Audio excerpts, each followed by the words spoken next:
హాయర్స్ welcome to our channel. ప్రస్తుతం మనతో పాటు దామో బాలాజీ గారు సీనియర్ జర్నలిస్ట్, వారితో ఒకసారి మాట్లాడదాం.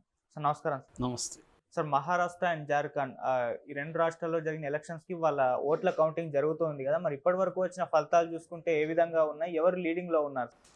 ముందుగా మహారాష్ట్ర తీసుకుంటే మహారాష్ట్ర క్లియర్గా ఎన్డీఏ కూటమి అధికారంలోకి వచ్చేసిందని చెప్పుకోవచ్చు. ఎందుకంటే ఇప్పటి వరకు మనకున్న లెక్కల ప్రకారం 217 ఎన్డీఏ కూటమికి, 58 ఇండియా కూటమికి వచ్చాయి. ఇంకొక 13 ఇతరులు ఉన్నారు.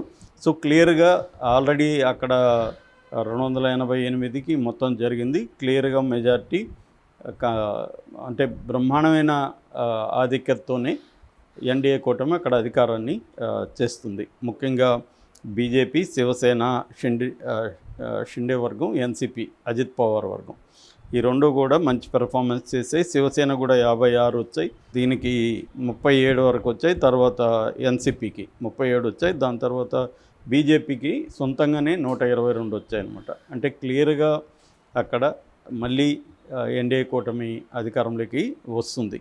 కాంగ్రెస్ కూటమి చిత్తుగా ఓడిపోయే పరిస్థితి అయితే అక్కడ ఉంది. ఎందుకంటే మహారాష్ట్రలో మనం నిన్న కూడా చెప్పుకున్నాము, అక్కడ బీజేపీ ప్రధానంగా మాధవ్ అనే ఒక స్ట్రాటజీని తీసుకొచ్చింది. మాధవ్ అంటే మాలి, దంగల్, వంజారి అనే ఒక 3 బీసీ కులాలని కలిపే, ఒక ఓబీసీ కులాలని కలిపే ఒక ఫార్ములా తీసుకురావడం, అట్లాగే అభివృద్ధికి సంబంధించి ఫోకస్ చేయడం, అట్లాగే మతాన్ని కూడా అక్కడ బలంగా తీసుకురావడం. మోడీ ప్రధానంగా అక్కడికి వెళ్ళి నేను ఓబీసీ అనేది ఆయన బలంగా అనేకసార్లు చెప్పడం. దీనికి కౌంటర్గా కాంగ్రెస్ కూటమి అక్కడ డిఎంకే అనే ఒక ఫార్ములాని తీసుకొచ్చింది. డిఎంకే అంటే దళిత్, ముస్లిం, కుర్మి అనే ఫార్ములాని, అది ఫెయిల్ అయినట్టుగా మనకు అనిపిస్తుంది ఇప్పుడు. ఎందుకంటే నేను ముస్లింలకి, మరాఠులకి రిజర్వేషన్ ఇస్తాననేది కాంగ్రెస్ ప్రధానమైన స్లోగను, అక్కడ ఫెయిల్ అయినట్టు కనబడుతుంది.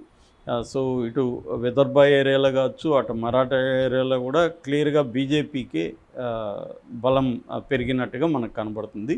సో ఓవరాల్గా ఇండియా కూటమిలో అనైక్యత కావచ్చు, రాహుల్ గాంధీ నాయకత్వం ఇంకా కూడా మెచ్యూరిటీ రాహుల్ గాంధీలో రాలేదు అన్న విమర్శలు కావచ్చు, అట్లాగే సోషల్ ఇంజనీరింగ్లో కూడా బీజేపీ చాలా పకడ్బందీగా ఉంది. అంటే 2 ఆయుధాలను బీజేపీ ప్రధానంగా అన్ని చోట్ల ఉపయోగిస్తుంది. అదేంటంటే మండల్, కమండల్. సో మతం పనికొస్తుంది అనుకున్న చోట హిందూ ముస్లిం, లేదా Hindu versus minorities, Muslim and Christians, ఈ యాంగిల్ తీసుకొస్తుంది. కుదరని చోట మండల్ యాంగిల్, అంటే సోషల్ ఇంజనీరింగ్, ముఖ్యంగా ఓబీసీలని ఎట్లా టార్గెట్ చేయాలి, ఓబీసీలను ఎలా కలపాలి, ఈ యాంగిల్లో బీజేపీ బలంగా వెళ్తుంది. సో అందువల్ల ఇప్పుడు అందరూ కూడా దేశం అంతా కూడా షాక్ అవుతున్నారు. ఎలా బీజేపీ అప్రతిహతంగా మళ్ళీ అంటే యాంటీ ఇన్కంబెన్సీని కూడా దాటుకొని అధికారంలో ఉండి మళ్ళీ కూడా అదే అధికారంలోకి ఎలా రాగలుగుతుంది అన్న ఒక చర్చ అయితే నడుస్తుంది. బట్ ఇక్కడ ఆల్రెడీ ఎగ్జిట్ పోల్స్ అయితే క్లియర్గా బీజేపీ కూటమి, ఎన్డీఏ కూటమి అధికారంలోకి వస్తుందని ఎగ్జిట్ పోల్స్ చెప్పాయి. ఎగ్జిట్ పోల్స్ క్లియర్గానే ఇక్కడ సక్సెస్ అయినట్టుగా మనం చెప్పుకోవచ్చు మహారాష్ట్ర విషయంలో. సో ఓవరాల్గా మహారాష్ట్ర మళ్ళీ ఎన్డీఏ కూటమి ఇదైంది. ఎందుకంటే మొన్ననే 2024లో జరిగిన 48 లోక్సభ స్థానాలకు గాను కాంగ్రెస్ కూటమి, అంటే ఇండియా కూటమి 30 స్థానాలను సాధించింది. ఇటు ఎన్డీఏ కూటమి ఓన్లీ 17కి పరిమితం అయింది. అయినా కూడా మళ్ళీ జరిగిన పెద్ద తేడా లేదు కదా, 1 year కూడా లేదు. సో 5 నెలలు అయింది. 5-6 నెలలకి మళ్ళీ స్థానిక అంశాలు కూడా ప్రభావితం చూపించుండొచ్చు. అప్పుడు కూడా లోక్సభ ఎన్నికలకు సంబంధించి ఎన్డీఏకి ఇండియాకు 1% కూడా తేడా లేదు ఓట్ల షేర్లో. సీట్లలో గ్యాప్ బాగా వచ్చింది, కానీ ఓట్ల షేర్లో 0.6 సంథింగ్ మాత్రమే ఉంది.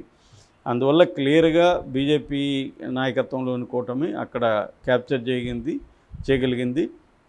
అట్లాగే వాళ్ళకి మీడియా కూడా బీజేపీకి స్ట్రాంగ్గా ఉంది. సుప్రియా సాలేని ఎన్నికల ముందు చాలా పెద్ద ఎత్తున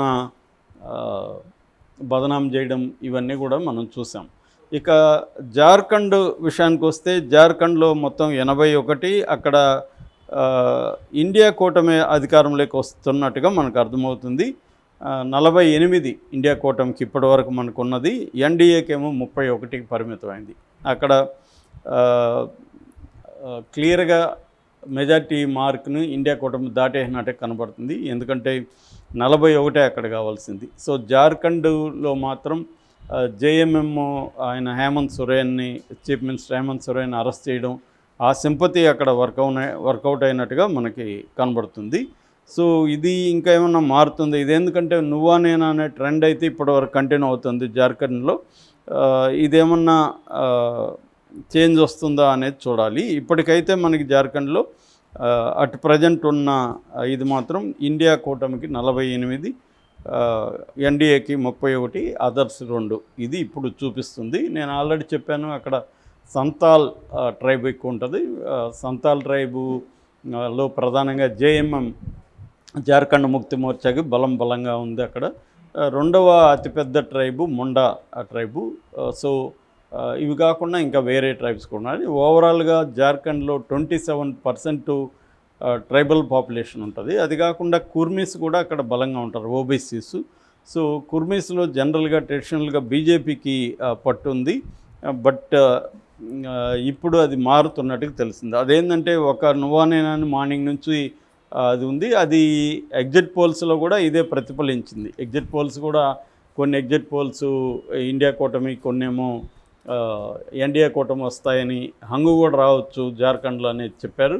కానీ జార్ఖండ్లో ఆయన హేమంత్ సోరెన్ అరెస్ట్ చేయడం, దానివల్ల ముఖ్యంగా మహిళల్లో సింపతి ఓటు బలంగా పడిందని చెప్తున్నారు.